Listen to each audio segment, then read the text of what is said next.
सो hi everyone. तो students आज की इस क्लास में हम डिस्कस करने जा रहे हैं पंजाब पीसीएस का जो प्रीलिम्स के जो लास्ट 4 इयर्स के पीवाईक्यूज हैं, राइट।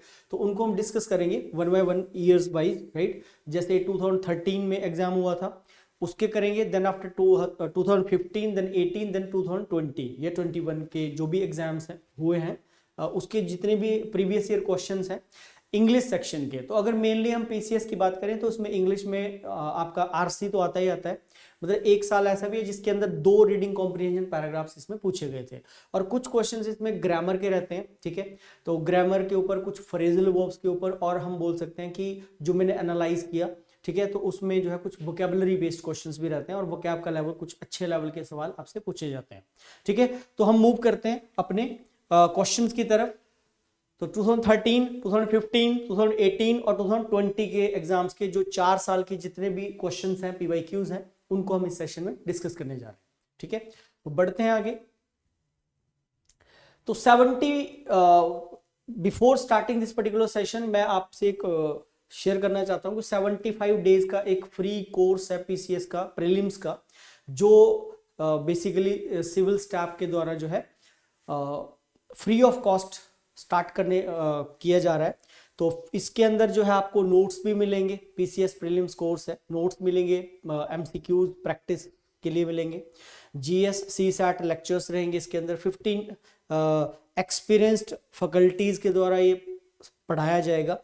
और ये स्टार्ट हो रहा है बेसिकली 9 जनवरी 2025 से, राइट। तो जितने भी पीसीएस के एस्पायरेंट्स हैं तो इन क्लासेस का आप फायदा उठा सकते हैं, ठीक है। यूट्यूब पे फ्री ऑफ कॉस्ट आपको ये क्लासेस प्रोवाइड की जा रही हैं, तो आप इनका बेनिफिट उठाइए। और जो हमारी एरोडाइट फैकल्टीज हैं सिविल स्टाफ की, राइट, उनसे जो है आप नॉलेज लेके जो है काफ़ी अपना एग्जाम्स जो है इसको क्रैक कर सकते हो पीसीएस के। जैसे कि हमें आपको पता होगा कि एचएएस का भी जो रिजल्ट आया है तो उसमें भी पीसीएस एचएएस के अंदर भी सिविल स्टाफ के आउट ऑफ 20 में से 13 स्टूडेंट्स ने क्रैक किया है। तो जितने भी ये सिविल सर्विसेज के एग्जाम्स होते हैं उसमें सिविल स्टाफ नंबर 1 है, ठीक है, और बहुत अच्छे रिजल्ट्स प्रोड्यूस किए हैं, ठीक है, पास्ट में भी और अभी प्रेजेंट में भी। जो मतलब पिछले कल ही रिजल्ट आया एचएएस का, तो उसमें भी आउट ऑफ 20 13 स्टूडेंट्स ने यहाँ से मतलब क्लियर किया है। तो इसकी कोई चार्जेस नहीं है, आप इन क्लासेस का बेनिफिट से उठाइए सारे। आप जीएस के भी इसमें आपको सेशंस मिलेंगे अलॉन्ग विद सीसैट, राइट। तो सीसैट में मैथ, रीजनिंग और इंग्लिश का जो रहता है तो वो भी हमारे द्वारा पढ़ाया जाएगा। अब हम बढ़ते हैं क्वेश्चंस की तरफ। तो सबसे पहले आप यहाँ पे डायरेक्शंस देख सकते हैं, directions for question number 1 and 2। Which of phrases given below each sentence should replace the underlined phrase to make it grammatically correct? If the sentence is correct, as it is, mark D as the answer, right? तो आपको phrases को replace करना है। First of all, you have to read the sentence। उसके अंदर एक phrase use की होगी, उसके लिए आपको देखना है 4 ऑप्शंस में से कि कौन सी ऑप्शन है जो उसको बेस्ट रिप्लेस करेगी, राइट। तो क्वेश्चन की तरफ मूव करते हैं स्टूडेंट्स। क्वेश्चन नंबर फर्स्ट है हमारा स्क्रीन पे ये, ठीक है। तो ये क्वेश्चन है, स्टेटमेंट सेइंग, सेंटेंस बोल रहा है कि Ramesh is as tall if not taller than Mahesh. अब इस स्टेटमेंट के अंदर एज टॉल इफ नॉट को अंडरलाइन किया हुआ है, और उसके लिए आपके पास ऑल्टरनेटिव वर्ड्स गिवन है, like not as tall but के साथ रिप्लेस होगा, not so tall but as के साथ रिप्लेस होगा, as tall as if not के साथ रिप्लेस होगा ये फ्रेज, राइट, या फिर नो करेक्शन रिक्वायर्ड होगा।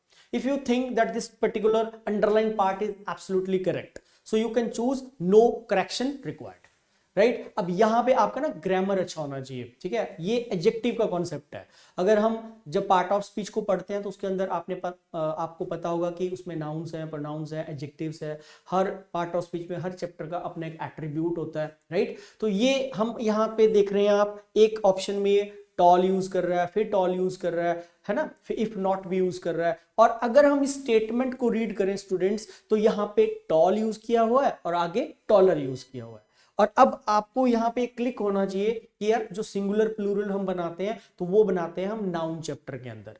Noun her part of speech के हर एक चैप्टर का अपना एक एट्रीब्यूट है। जैसे सिंगुलर प्लूरल हमने कब सीखे हैं, बचपन से सीखे थे कि बॉय का प्लूरल बॉयज होता है, गर्ल का प्लूरल गर्ल्स होता है। तो सिंगुलर से प्लूरल किस चैप्टर के अंदर कन्वर्ट किए जाते हैं, नाउन्स में, वो उसका एट्रीब्यूट है। अब मैं आपसे पूछूं ब्रेव क्या है, ब्रेव का क्या ब्रेव्स प्लूरल होता है या ब्रेव की डिग्री होगी? सो ऑब्वियस है ब्रेव, ब्रेवर, ब्रेवेस्ट, तो उसकी डिग्री होती है। तो जो डिग्रीज बनाने का जो एट्रीब्यूट है वो एडजेक्टिव का है। तो यहां से हमें क्लिक हो रहा है कि टॉल, जैसे tall taller tallest, small smaller smallest, है ना, वाइज वाइजर वाइजेस्ट, ऐसे होता है। तो डिग्रीज का कॉन्सेप्ट है, कॉन्सेप्ट ये है कि जब एक सेंटेंस में दो टू डिफरिंग डिग्रीज यूज की जाती है, टू डिफरेंट डिग्रीज का यूज किया जाता है। जैसे आपको पता होगा स्टूडेंट्स, एक हमारी होती है पॉजिटिव डिग्री और एक होती है कंपैरेटिव और एक होती है सुपरलेटिव, राइट। पॉजिटिव डिग्री हम तब यूज करते हैं जब हम कोई भी कंपैरिजन नहीं करते। जैसे मैं बोलता हूं he is the good boy, so good के थ्रू हम क्या बता रहे हैं, सिंपली ही का गुण बता रहे हैं कि जो ही है वो अच्छा लड़का है, राइट। लेकिन जब हम दो का कंपैरिजन करते हैं फिर हमें यूज करनी पड़ती है कंपैरेटिव डिग्री ऑफ एडजेक्टिव्स। तो it should be he is taller, या he is better than him, या he Ram is better than Rohan. So when we compare two persons or things, we have to use comparative degree of adjectives. When we compare more than two persons or things, there we use superlative degree of adjectives. तो ये दो में आती है, ये किसी में भी नहीं आती, एक में ही आती है, और ये 3, 4, 5, 6, है ना, कुछ इस तरह से आती है ना। तो यहां पे हम देख रहे हैं कि टॉल भी आ रहा है, टॉलर भी आ रहा है। तो कॉन्सेप्ट ये है कि जब दो अलग अलग डिग्रीज, पॉजिटिव पहले आ रही है टॉल, टॉलर फिर कंपैरेटिव आगे आ रहा है, तो होता यह है कि जो फर्स्ट डिग्री होती है ना, जो टॉल ये वाली डिग्री होती है, इसको कंप्लीट करने के लिए, सॉरी, पॉजिटिव डिग्री को कंप्लीट करने के लिए हमें क्या करना पड़ता है, हमें इसके साथ, यहां पे तो एज दे ही रहा है, यहां पे तो एज टॉल बोल रहा है, हमें इसके साथ आगे भी एज लिखना पड़ता है। जैसे हम बोलते हैं he is as good as his brother, right. तो जब when two different degrees are used together in the same sentence, so for this particular positive degree, if we want to complete it, so we have to use as earlier as well as later. तो इसमें अगर हम देखें, यहां पे not लगा रहा है तो ये कट जाएगा, राइट। यहां पे not so tall but as लगा रहा है, यहां सो कर दिया, यहां एज कर दिया, ये भी ड्रॉप हो जाएगा। यहां पे एज भी आ रहा है, यहां पे भी एज आ रहा है, ये है हमारा, राइट। तो नो करेक्शन रिक्वायर्ड, यहां पे बिल्कुल एलिमिनेट हो जाएगा। तो एक छोटा सा पॉइंट है कि जब दो अलग अलग तरह की डिग्रीज का यूज किया जाता है, तो जो फर्स्ट डिग्री होती है उसको कंप्लीट करने के लिए हमें एज उसके पहले और बाद में लिखना पड़ता है। आई होप आपको इस क्वेश्चन समझ आया होगा। सेकंड क्वेश्चन पे चलते हैं। Statement number second saying they examined both the samples very carefully but failed to detect any difference in them, right. अब पहले इसने सेंटेंस में बोथ यूज किया है, बोथ यूज किया है, इसका मतलब वहां पे दो ही होंगे, राइट। अगर वो बोथ यूज कर रहा है, इसका मतलब है कि दो की ही बात कर रहा है, राइट। बोथ द ब्रदर्स, मतलब दो ब्रदर्स, राइट। बोथ से हिंट दिया है कि मैं दो की बात कर रहा हूं, और फिर आगे यूज कर रहा है, अंडरलाइन करके दे रहा है एनी डिफरेंस इन देम। अब देम तो आपको पता है दे का होता है, दे का ऑब्जेक्ट क्या होता है स्टूडेंट्स, देम होता है ना। अब दे तो दो नहीं होते, कभी भी दे को दो नहीं मानते, they is considered more than two. जो वी होता है और जो दे होता है, इसको हमेशा ही दो से ज्यादा कंसिडर करते हैं, याद रखना आपने, राइट। दे और वी को अजम्पशन लगाते हैं मोर देन टू की, राइट। दे के साथ कभी ईच अदर नहीं आता, दे के साथ हमेशा ही वन अनदर आता है। ये अलग बात है कि लोग वी के साथ स्पोकन इंग्लिश में ईच अदर बोल देते हैं, but it should be one another. Grammatically I'm telling you, right? So we should help one another, we should help each other is absolutely incorrect. जब ये इसने both लिख के पहले दिया हुआ है, both the samples, right? तो इसका मतलब ये दो की ही बात कर रहा है। अब अगर ये दो की ही बात कर रहा है तो फिर यहाँ पे बिटवीन आना चाहिए। हमने बचपन से पढ़ा है, छोटी क्लासेस से पढ़ा है, कोई भी ये बड़ा कोई टफ कॉन्सेप्ट नहीं है। अगर मैं बात करूं कि भाई इसका कोई बड़ा टफ लेवल है सवाल का, बिल्कुल भी नहीं है, कर सकते हैं। मतलब जो सिविल्स जैसे पीसीएस की अगर आप तैयारी कर रहे हो, तो इतना अगर आपको इंग्लिश में अपने लेवल को एनहेंस करना पड़ेगा कि ये बेसिक बातें पता होनी चाहिए। ईच अदर दो में आता है, वन अनदर दो से ज्यादा में आता है। प्रेपोजिशन में अप टू 10th लेवल बच्चे को पढ़ाया जाता है कि between is used for more than for two persons और things, while among and amongst are used for more than two persons और थिंग्स, राइट। जब इसमें बात ही दो की हो रही है तो इसलिए फिर जानबूझ के प्रनाउन देम डाला है उसने। आपका प्रनाउन का नॉलेज भी चेक कर रहा है, आपका बोथ से भी आपको अजम्पशन मांग रहा है, और फिर आपका बिटवीन प्रेपोजिशन का नॉलेज। हालांकि इसमें अमंग तो किसी ऑप्शन में दे भी नहीं रहा, राइट। तो ये सवाल का लेवल कोई ज्यादा टफ नहीं है, आंसर होगा इसका option number A. Come to the question number third. वो कैप का क्वेश्चन है। Which one of the following has the opposite meaning to frustrator, right. Frustrator का ऑपोजिट बोल रहा है, फ्रस्ट्रेटर, फ्रस्ट्रेशन क्या होती है, ऑपोजिट देना, ऑपोजिट मींस एंटोनिम्स देना है, ठीक है। ऑपोजिट मींस उल्टा वर्ड हमें देना है। प्रमोटर होगा, अपलॉडर होगा, अप्रूवर होगा, एग्जीक्यूटर होगा, राइट। तो फ्रस्ट्रेटर का जो राइट यहां पे ऑपोजिट जाएगा, दैट वुड बी, फ्रस्ट्रेटर हो गया मींस जो इंसान हमेशा कंफ्यूज रहता है, ठीक है, one who remains in a confusing state, right. तो प्रमोटर हो जाएगा, मतलब जो किसी चीज को आगे वो करता है, प्रमोट करता है। अपलॉड प्रेजेंस होती है, अप्रूव किसी चीज को स्वीकार करना होता है। एग्जीक्यूटर होता है जो किसी प्लान को एग्जीक्यूट करता है। जब जैसे हमने कोई योजना बनाई तो भाई हम इस दिन फिर चले गए हम, ठीक है, हमने कोई प्लान बनाया कि कुल्लू मनाली चलेंगे। अब जिस दिन वो हम जाएंगे उस दिन क्या वो प्लान हम एग्जीक्यूट कर किया, मतलब उसको हमने कामयाब बनाया, नहीं करा। तो फ्रस्ट्रेटर का राइट जो अपोजिट बनेगा that would be promoter. So promoter इसका राइट आंसर है। Frustrator one who remains perplexed, baffled in a confusing state, right. तो फिर इसका राइट उत्तर बनेगा हमारा, that would be promote. Question number 4, he hit the ball, right. अब एक सवाल है, बोल रहा he hit the ball, ठीक है। अब इस सेंटेंस में अगर इसने यहां पे यूज किया होता स्टूडेंट्स, हिट्स यूज किया होता, अगर यहां पे जैसे हिट फर्स्ट फॉर्म होती है, इसकी सेकंड फॉर्म भी हिट ही होती है, इसकी थर्ड फॉर्म भी हिट ही होती है, राइट। अब अगर सेंटेंस में हिट्स यूज किया होता तो हम इसके साथ जाते वॉइस में इज के साथ, राइट। लेकिन इसने तो हिट्स यूज किया है तो मतलब सॉरी हिट यूज किया है, तो हिट को यूज कर रहा है सेंटेंस में एज ए वर्ब की सेकंड फॉर्म। तो आंसर हो जाएगा the ball was hit by him. B is the right answer. Come to the question number 5, right.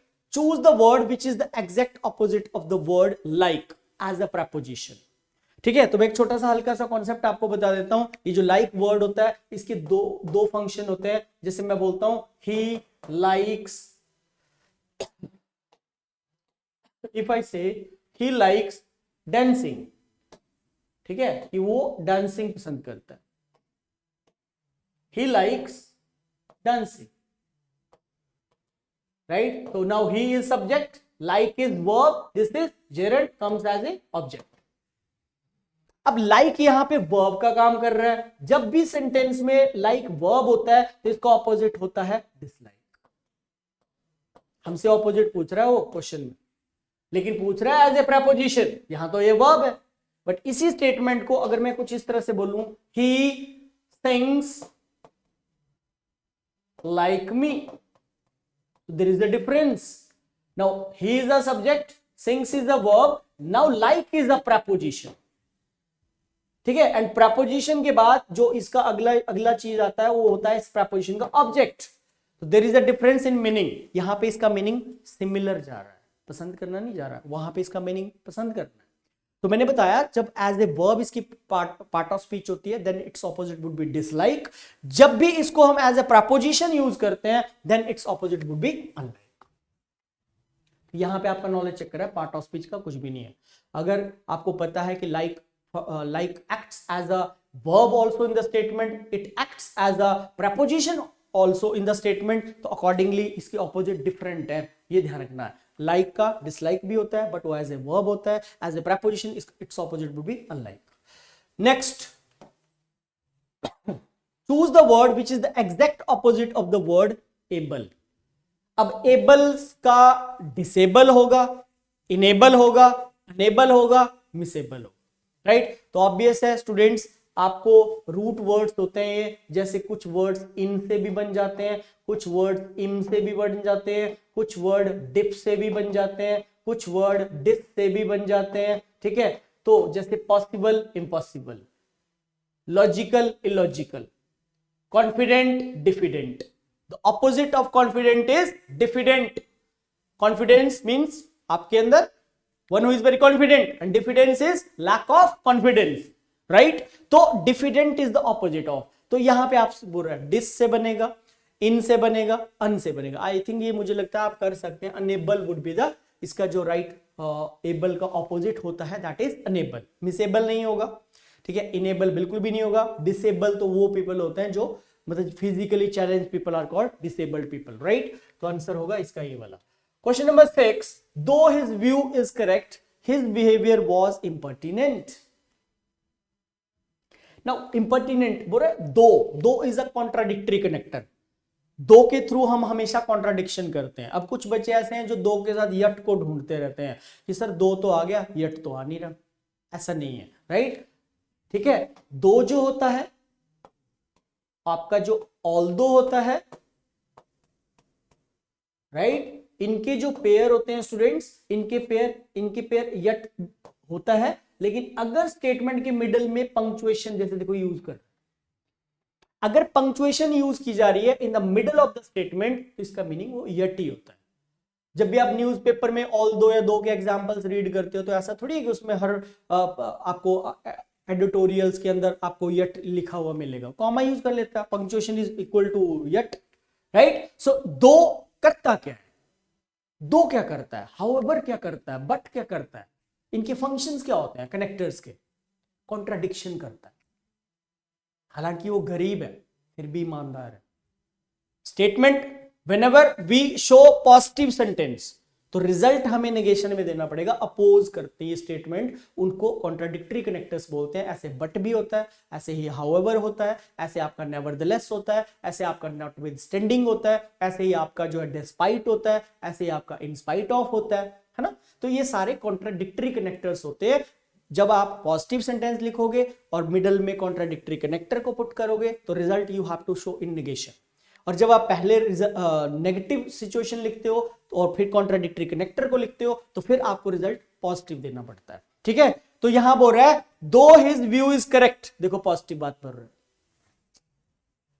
कहां चले गए, दिस वन, राइट। तो यहां पे बात कर रहा है पॉजिटिव, उसके जो विचार हैं वो करेक्ट है, सही है, ऑल दो के साथ पॉजिटिव। और फिर यहां इंपर्टिनेंट मतलब इसका मतलब नेगेटिव कुछ मीनिंग दे रहा हो, है ना। लेकिन उसके इंपर्टिनेंट का वैसे मीनिंग होता है, पर्टिनेंट होता है related to, pertinent is pertains, pertain मतलब pertinent is to related to something. तो हम यहां बोल सकते हैं कि इररेलेवेंट है, इररेलेवेंट है, उसके जो विचार हैं वो अच्छे हैं, करेक्ट हैं, लेकिन उसका जो बिहेवियर है वो अच्छा नहीं है, मतलब कुछ नेगेटिव बात चल रही है, क्योंकि कंजंक्शन से हमने आइडिया लगाया। तो ये होता है ग्रामर, ये कहीं ना कहीं आपको एज देगा। अगर आपको यहाँ पे वर्ड्स के मीनिंग भी नहीं आ रहे हैं ना, तो और आपको कंजंक्शंस का अच्छा ज्ञान है कि हाँ यार बट क्या करता है, ऑल्दो क्या करता है, एंड का क्या फंक्शन है, सो दैट क्या करता है, इन ऑर्डर दैट क्या करता है, नेवरदलेस क्या करता है, तो कहीं ना कहीं आपको ऑप्शंस को पकड़ने में हेल्प होती है। सो ये ग्रामर वाला सेक्शन आपको हर जगह एज ही देता है। हेल्दी नहीं हो जाएगा बिकॉज हमें देना है ऑपोजिट मीनिंग, 14th और 15th का ऑपोजिट देना है, तो आंसर होगा इसका कुछ इस सेंस में, क्योंकि मतलब अच्छा नहीं होगा ना तो फिर रिस्पेक्टफुल जाएगा ना। इनएडिक्वेट आपका नेगेटिव वर्ड हो गया, हेल्दी कुछ नहीं बनेगा, आंसर होना चाहिए इसका, आपका जो राइट आंसर बनेगा that would be respectful, right. Come to the question number next, the manager is quite tactful and handles the workers union very effectively. Again हमें 14th और 15th के ऑपोजिट देने हैं, ये ध्यान रखना आपने, राइट। तो टैक्टफुल का ऑपोजिट क्या हो जाएगा स्टूडेंट्स, ठीक है। दो तरह के नेव होते हैं, ठीक है, नेव यहां पे इसका सही ऑपोजिट जाएगा, ठीक है। The manager is quite tactful is a positive word. Tactful हम बोल सकते हैं, कई लोग ऐसे होते हैं जिनको काम करवाने का हुनर होता है, ठीक है। मतलब कई लोग ऐसे होते हैं जिनको ये पता होता है कि मुझे अपने एम्प्लॉय से काम कैसे लेना है। तो मैनेजर क्या होता है, मैनेजर होता है जो चीजों को मैनेज करता है, तो वो बड़ा टैक्टफुल है, ट्रिकी हम बोल सकते हैं, है ना। ट्रिकी लोग होते हैं, some people know very well that how to manage the things, right. चीजों को मैनेज कैसे किया जाता है, इंप्लॉय से काम कैसे लेना है, प्यार से लेना है, ठीक है। अगर थोड़ा आप रूडनेस दिखाएंगे तो फिर काम नहीं करेगा ना बंदा, समझ रहे हैं ना मेरी बात। तो टैक्टफुल यहाँ पे उस सेंस में जा रहा है, तो ऑब्वियस है इसका नेव हो जाएगा। नेव एक नेगेटिव वर्ड होता है स्टूडेंट्स, ठीक है। नेव होता है जो थोड़ा मतलब चालबाज टाइप होता है, ठीक है, थोड़ा चीट टाइप हम बोल सकते हैं, तो नेगेटिव आंसर यहाँ पे जाएगा इसका, ठीक है जी। Next, directions for question number 8 to 9, find out the appropriate meaning of the given word from the choices given below it. अब 8th जो वर्ड है अच्छा वर्ड है, मतलब उतना टफ भी नहीं है, आपको पता होगा राइट। चैटल क्या होता है? मूवेबल पर्सनल पोजेशन होता है, बैरिस्टर्स विग होता है, ऑब्लिगेशन होता है, पीस ऑफ लैंड होता है, ठीक है। तो चैटल जो होता है बेसिकली इसको बोला जाता है। बिलोंगिंग समझते हैं आप? पर्सनल सामान, हमारा जो घर पे टीवी है, फ्रिज है, एसी है, कूलर है, डबल बेड है, सोफा है, ये चैटल है। पर्सनल जो हमारा सामान होता है, घरेलू सामान होता है, उसको चैटल बोलते हैं, या आप इसको बिलोंगिंग्स बोल लो, राइट। लेकिन जब हम मार्केट में जाते हैं, हम चीजों को बाय करते हैं, सामान को खरीदते हैं, उसको गुड्स बोलते हैं, right. Goods means things which are to be sold, जिसका व्यापार होता है, उसको गुड्स बोला जाता है। तो यहां पे राइट आंसर क्या हो जाएगा? Movable personal possession, right. चलिए 9th पे आ जाओ। सब पोएना, राइट। सब पोएना मींस पनिशमेंट होता है, डिले होता है, समन्स होता है, ये थोड़ा लीगल वर्ड है। समन्स इसका राइट आंसर है, ठीक है, summons would be the right answer.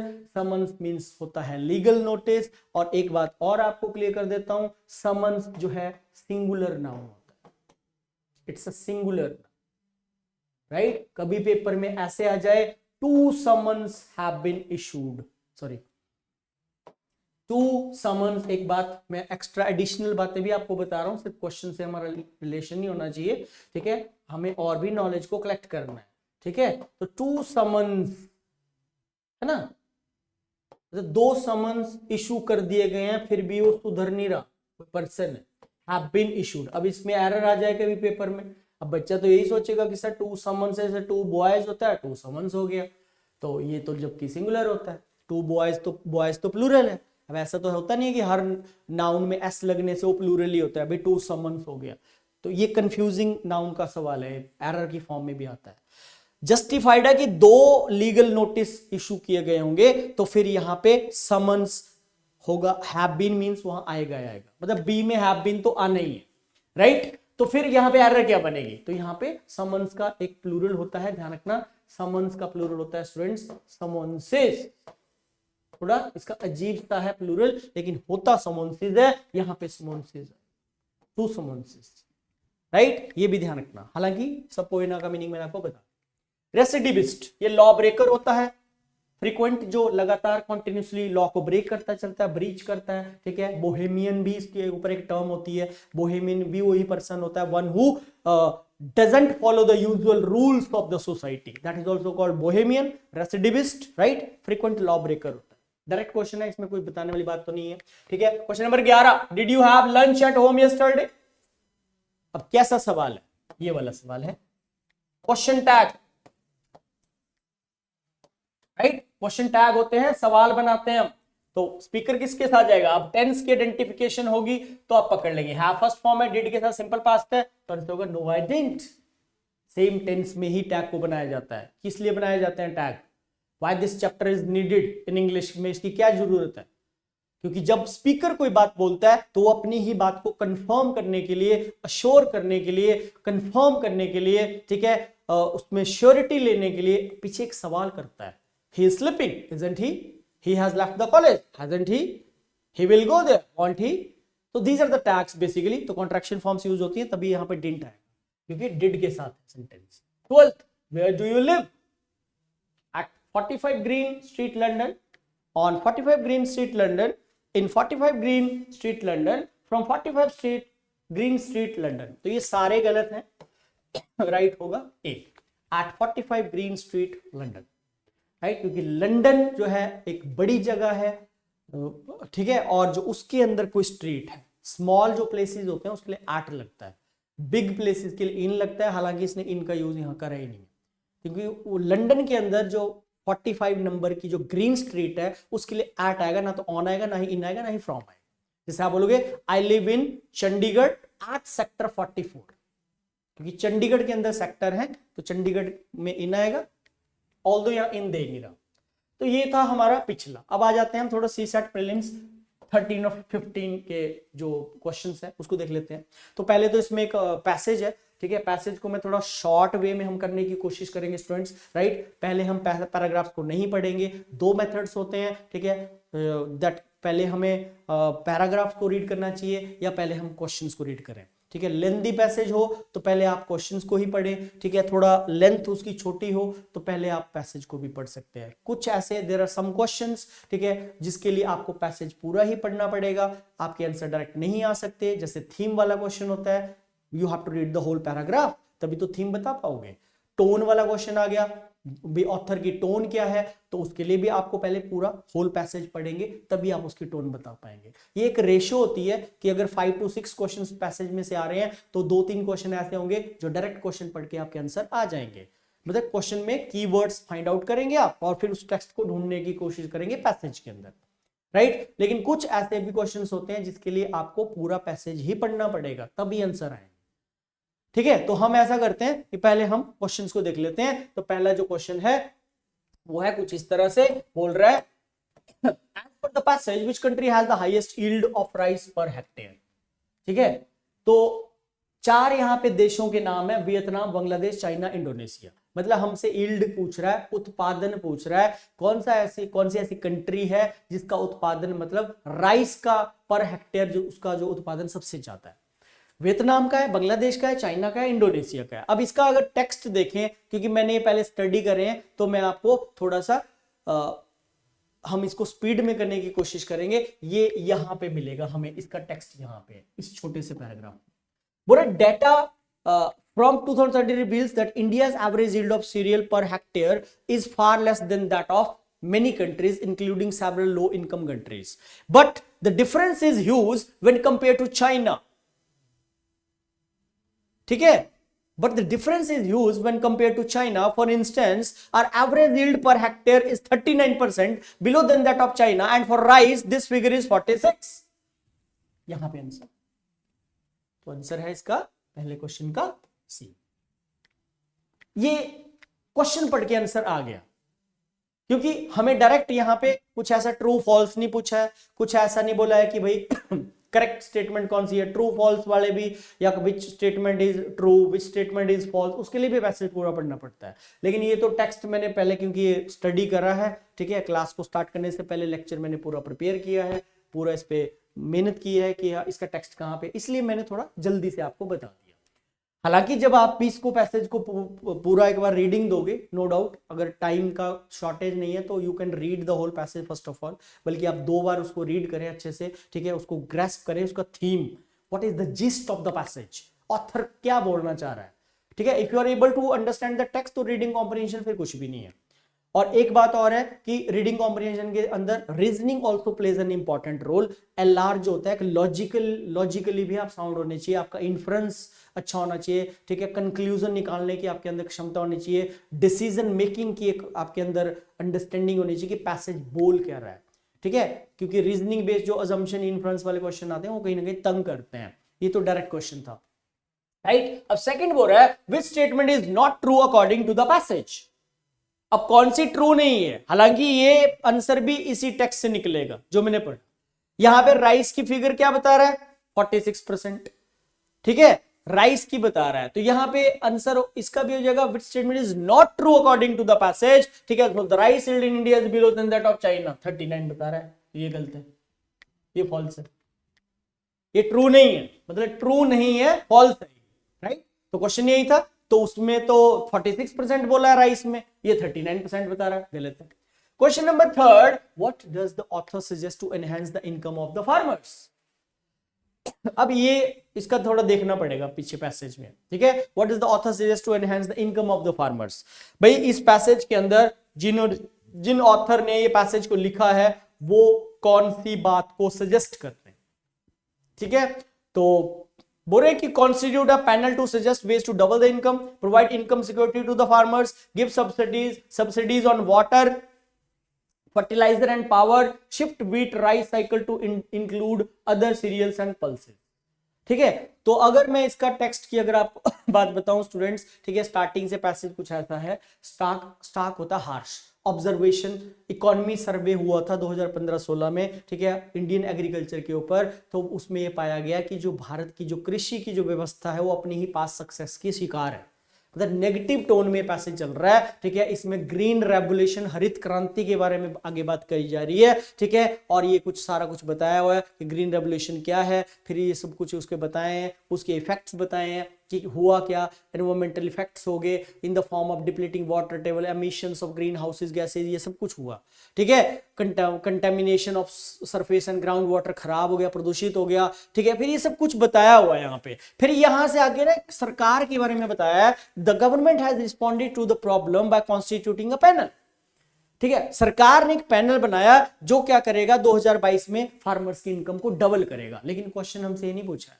Question हमसे ये पूछा है कि ऑथर का क्या सजेशन है उनकी फार्मर्स की इनकम को बढ़ाने के लिए, क्वेश्चन ये था। तो पैनल तो सरकार ने बनाया है। फिर आगे जब चलते हैं, while this may be an overly ambitious target if we want, यहां से आगे ऑथर का भी, if we want to boost stagnated, stagnate होता है स्टूडेंट्स जो चीज कहीं स्टक हो जाती है, ठहर जाती है, रुक जाती है, agricultural growth, a shift has to be made from food security of the farmers nation to income security of the farmers, ठीक है। तो ये कुछ है। तो अगर आप इसका आंसर की बात करें तो आंसर होगा B1, क्योंकि पैनल वाली जो बात है वो गवर्नमेंट ने फॉर्म किया था, एक पैनल जो ये श्योर करेगा कि 2022 में उनकी इनकम डबल हो जाएगी। लेकिन जो आगे इफ वी वांट से आगे जो टेक्स्ट है वो ऑथर की वर्डिंग है, ठीक है। तो वहां पे एक शिफ्ट की बात कही गई है। So provide income security to the farmers, की फार्मर्स की इनकम, उनको एक सिक्योरिटी होनी चाहिए कि हाँ हमें इतनी इनकम हमें मिले, राइट। चौथा, the purpose of this passage, तो पर्पस वही होता है स्टूडेंट्स जो एक थीम की तरह काम करता है, और थीम वही होता है जो जिसके बारे में ऑथर कॉन्टिन्यूसली रिपीटेडली जो है बात करता रहता है पैसेज के अंदर, वही तो थीम होगा ना। अब इसमें ग्रीन रेवोल्यूशन की बात है इस पूरे पैसेज के अंदर, ठीक है। उसके स्टार्टिंग में उसका बताया कि बिकॉज ऑफ ग्रीन रेवोल्यूशन ये सारी चीजें हैं, ठीक है। फिर उसके इफेक्ट्स बताए हैं, कॉजेज बताए हैं, फिर सरकार को क्या करना चाहिए, ठीक है। फिर ऑथर का क्या व्यू पॉइंट है, फिर थोड़ा सा कंपैरिजन किया है डाटे का, जो डाटा था, ठीक है, उसके अकॉर्डिंग। तो आंसर होगा इसका talk about the consequences of the green revolution, fourth का बी होगा। Fifth, as per the passage what is the main cause of decline in the income of farmers, right. So in general context भी देखें, paragraph author के according भी देखें, तो farmers की जो इनकम होती है उसके घटने का, डिक्लाइन का एक ही रीजन होता है, जब उनका प्रोडक्शन नहीं होगा, ठीक है, फसल ही नहीं होगी, तो फिर इनकम कहां से होगी। किसान तो फसल के ऊपर डिपेंडेंट है यार, राइट। तो ऑब्वियस है, ठीक है, decline in agricultural production, that's it. अब कुछ ग्रामर के क्वेश्चन पे आ जाते हैं। With laundry owner inquired blank the worker blank the matter regarding missing clothes, right. अब आपको पता होना चाहिए कि ये जो मैटर कभी भी सेंटेंस में आ जाए, कंप्लेंट कभी भी सेंटेंस में आ जाए, तो उस वाक्य के अंदर हम हमेशा ही प्रेपोजिशन इनटू लगाते हैं। यहां पे इनटू आएगा दूसरे वाले, into the matter, into the complaint. The police must look into this matter. The police must look into the complaint. अभी हल्का सा हिंट है, आप चेक करो, यहाँ टू अबाउट, यहाँ ऑफ अबाउट, यहाँ फ्रॉम ऑफ, देखो दूसरे में अबाउट लगा रहा है ये गया, यहाँ अबाउट लगा रहा है ये भी गया, यहाँ ऑफ लगा रहा है ये भी गया, ड्रॉप हो जाएगा, डिस्कार्ड हो जाएगा। All the options will be discarded. Option D is the right answer. Inquired of the worker into the matter regarding missing clothes. छोटा सा क्लिक था, ठीक है। दो, फिर से आ गया कंजंक्शन, दो blank the old company now promotes dash contemporary art. So दो ऑर्थोडॉक्स, नेगेटिव, ऑर्थोडॉक्स क्या होता है, रूढ़िवादी, पुराना। The company now promotes popular contemporary art, this would be the right answer, B इसका राइट आंसर होगा, ठीक है। It was his dash habits that he was unable to save much more money to for his family, ठीक है। तो extravagant habit होगी उसकी, vocab check है। प्रोफिलिगेट होगा, अब कुछ बच्चे तो सी करके आएंगे, लेकिन जिसका वोकैबुलरी का डेप्थ अच्छा है वो ई करके आएगा। प्रोफिलिगेट भी वही होता है जो स्पेंड थ्रिफ्ट होता है, जो खर्चीला होता है। जानबूझ के आपका ऑप्शन चेक कर रहा है कि प्रोफिलिगेट करेंगे या फिर आप जो है दोनों करके आएंगे, तो ये दोनों बने, ठीक है। अब आ जाते हैं हम 2018 के ऊपर, 2018 के ऊपर, ठीक है। ये भी फिर से कॉम्प्रिहेंशन पैसेज आ गया, ठीक है। तो कॉम्प्रिहेंशन पैसेज में, ठीक है, ये काफी बड़ा पैराग्राफ है टैगोर के ऊपर, ठीक है। जब वो रिटर्न हुए यूरोप से, फिर उनके बारे में बताया हुआ है। To find that many members of the staff at Shantiniketan embrace the had enthusiastically non cooperation movement की यहाँ पे बात की गई है इस पैसेज के अंदर, बड़ा पैराग्राफ है, ठीक है। तो ये सब कुछ इसके अंदर है। इसका क्वेश्चन देखते हैं, what did Tagore initially make of the non cooperation movement.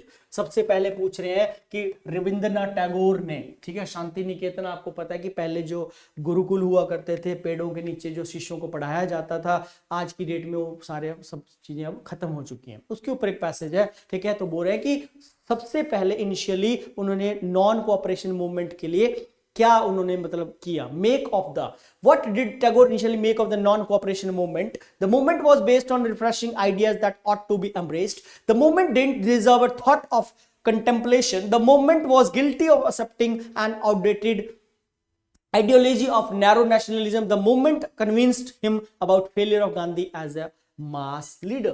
Right तो बहुत सारी बातें हैं यहाँ पे, ठीक है। अब ये एक ऐसा सवाल है जो हमें ऐसे डायरेक्ट तो नहीं आ सकता, इसके लिए हमें टेक्स्ट पढ़ना पड़ेगा, ठीक है, कि कौन सा था, मतलब उन्होंने नॉन कोऑपरेशन मूवमेंट जो आंदोलन था उसके लिए उन्होंने शुरू में क्या किया था, right.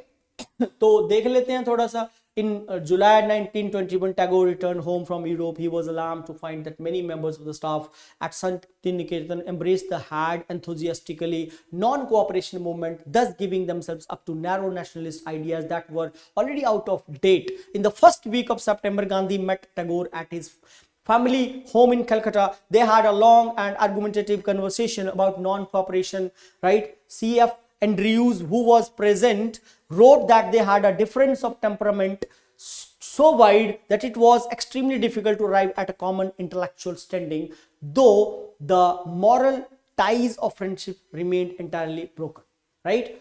Tagore later recalled that he had told Gandhi that the whole world is suffering today from the cult of a selfish and short-sighted nationalism.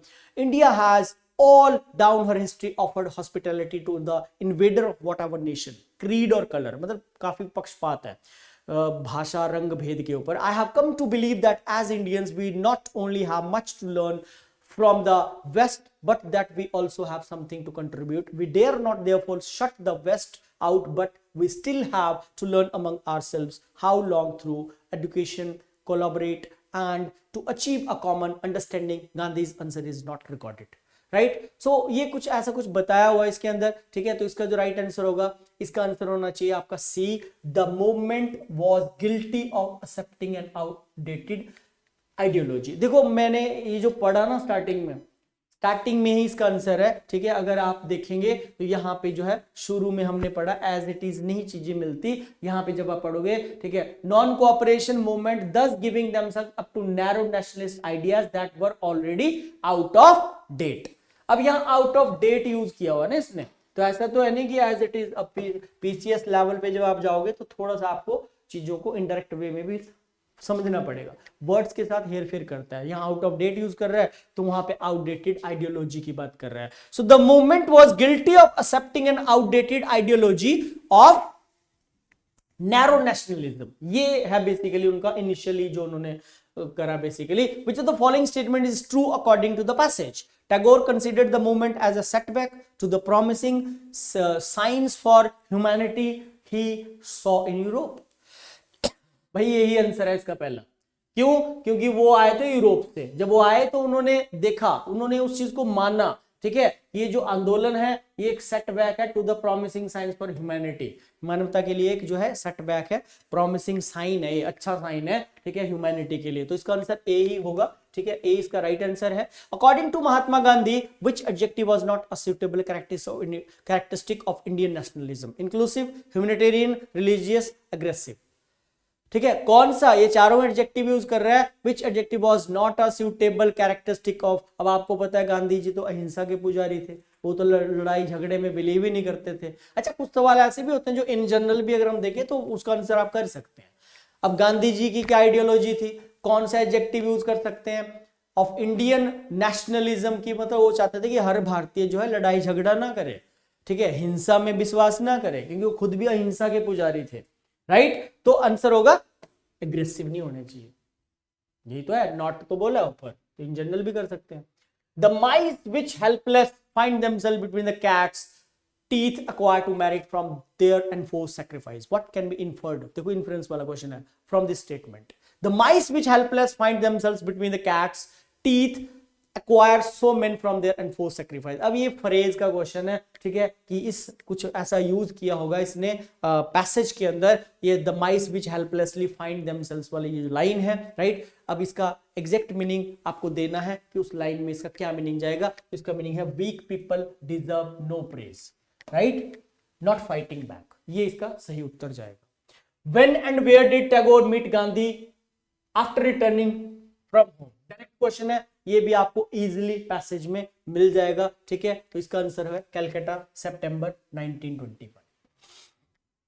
ठीक है स्टूडेंट, 6 to 10 अगेन यहाँ पे फिर से एक पैसेज है, बहुत बड़ा पैसेज है ये चाइना के ऊपर है, ठीक है। थोड़ा रिलेशन कैसे है भारत के उसके ऊपर। The India China relationship has always been too complex. आपको पता ही है कि चाइना के साथ भारत का 36 का आंकड़ा है, तो ये हमेशा ही कॉम्प्लेक्स एक सिचुएशन रही है इन दोनों देशों के बीच में, ठीक है। तो ये सारा कुछ इसके ऊपर है, डोकलाम में जो कुछ हुआ उसके ऊपर है, ठीक है। तो ये सारा हम देखते हैं, कॉम्पिटिटिव कंपटीशन करते हैं, ठीक है। तो अगर इसका पहला क्वेश्चन देखें, which of the following is not a factor in increasing China's doubts about India, कौन सा ऐसा फैक्टर है, which of the following is not a factor in increasing China's doubts about India. Question को समझो आप, ठीक है। India has used the case of Tibet as a weapon to confront China. India has close bilateral trade with China. India has been involved in forming coalition against Chinese domination. India बायकॉटेड the belt and road initiative. मुझे लगता है answer होगा इसका B.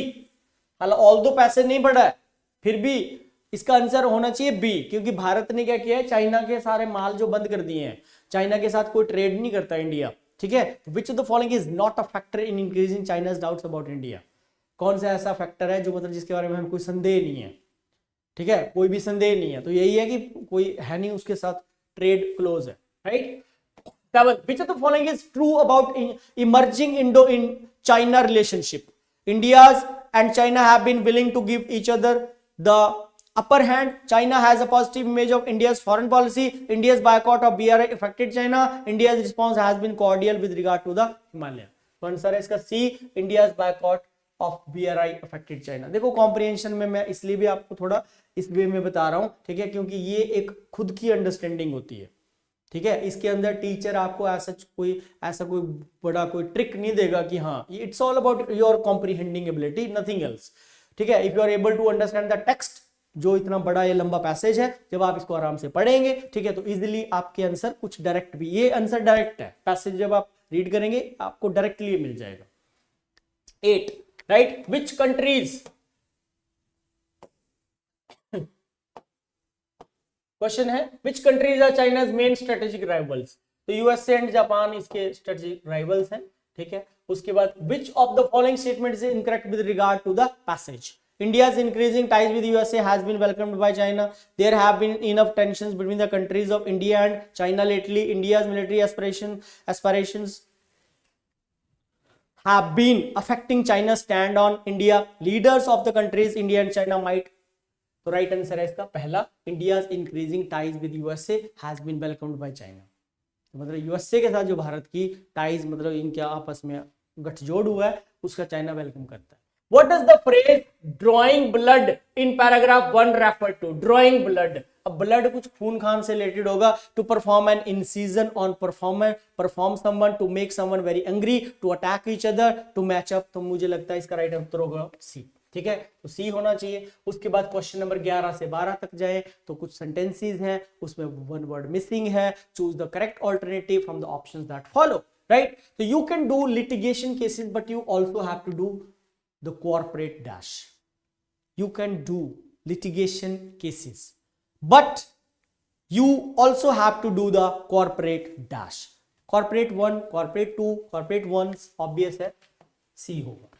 थोड़ा आप पढ़ सकते हैं। The difference between 1 and 1 is as follows. 1 is the singular form used to refer to a single item or person. अब देखो यहाँ पे ना एक चीज तो पहले बता रहा है litigation cases, but you also मतलब दूसरा भी कर सकते हो ना, तो फिर 1 आएगा ना।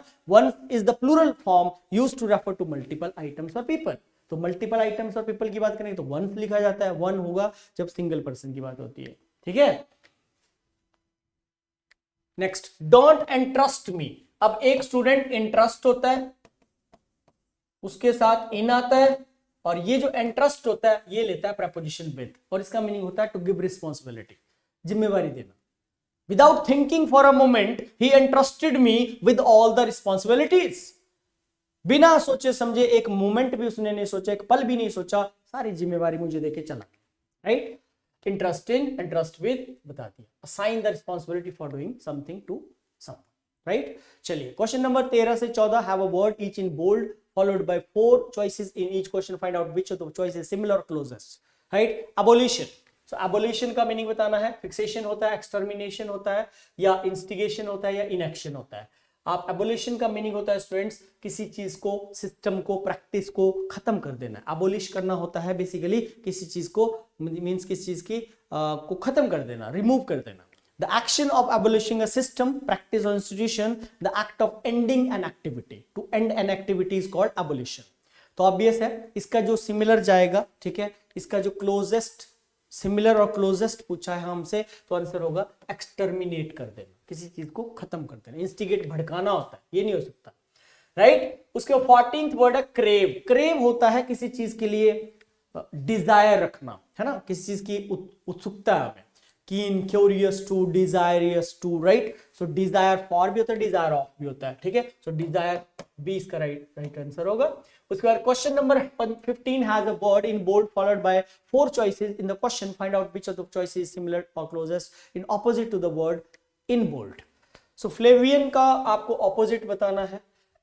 ये वो बंदा होता है जो, जिसको थोड़ा सा हम डिग्रेड मानते हैं, ठीक है, मतलब कम आंकते हैं उसको, ठीक है, और उसको हम थोड़ा नीचा देखते हैं, ठीक है। तो फिर इसका ऑपोजिट पूछा है फ्लेवियन का, तो कॉमनर तो नहीं होगा, ये तो सिमिलर हो जाएगा, ठीक है। हम्बल भी नहीं होगा, प्रोमिनेंट हो जाएगा, क्योंकि ये फेमस होता है, ठीक है। So belonging to a low social class, while prominent means important, famous, hence prominent is the right opposite.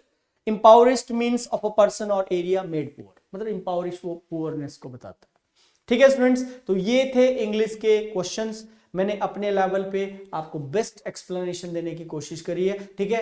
ये आपको इस तरह से एक आइडिया लगेगा कि क्या पेपर में सी सैट जो आपका क्वालिफाइंग नेचर का है इसमें, राइट। तो आपको लेकिन ये भी क्वालिफाई करना पड़ेगा, तभी आपका जीएस वाला सेक्शन चेक होगा। तो टेक फॉर ग्रांटेड आप नहीं ले सकते हैं इस लेवल पे। तो इंग्लिश का कुछ आपने देखा कि इसमें पैराग्राफ्स भी आते हैं, इसमें ग्रामर भी पूछा जाता है, ठीक है। बट मेन रेशो आपका एक रीडिंग कॉम्प्रिहेंशन 5 to 6 क्वेश्चन तो उसके रहेंगे। तो इस सेशन में इतना रहेगा। Thank you very much, take care, see you.